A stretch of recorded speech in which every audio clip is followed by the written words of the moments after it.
over the years, I think the investment community or the investor community has become far more savvy. So maybe a few years ago, 3-4 years ago, it was completely fine for people to invest in a company that has multiple brands. But I think over the, in the recent past, I think there's a strong conviction in the investor community that it makes sense to really be very, very focused and really back one brand, take it to a level, a scale, and only then sort of back another brand or maybe start another brand. And case in point, if you just look at the spread of restaurant companies today, the ones that are successful truly are the ones that have really remained focused. Take the example of Jubilant FoodWorks, which did only Domino's for decades perhaps, or close to 2 decades at least, and only now have they started Dunkin's. Take McDonald's, they've done West and South, or the North and East, both the franchisees did only McDonald's.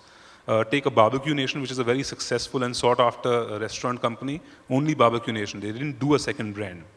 It's very easy to be tempted. Take a Moshe, which got sold last year, very focused.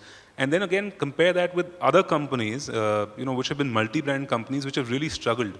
So you look at Lightbite Foods, which has a whole portfolio of different brands that hasn't really done or been profitable. You take Pan India, which is an Everstone investee, which runs brands like Copper Chimney, Coffee Bean, what are the other brands?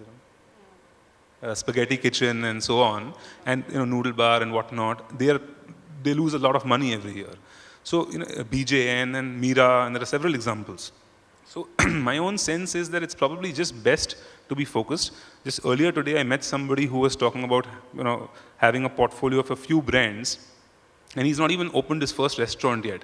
And my simple advice to him was that why don't you just start with one brand, take it somewhere, and then worry about the next one, because it's very easy to sort of take a misstep and have failures when you're trying to do too many things.